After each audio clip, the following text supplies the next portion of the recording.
Most importantly, how are we going to do this? How are we going to develop an engaging onboarding program? So first of all, define our goals and our KPIs.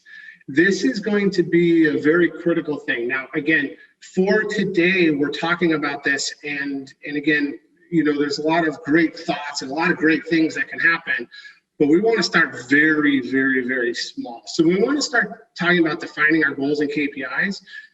Maybe we're looking at, instead of talking about retention, something that's going to take time to measure, maybe we're talking about average initial order per person of an increase of, say, 10%, something along those lines.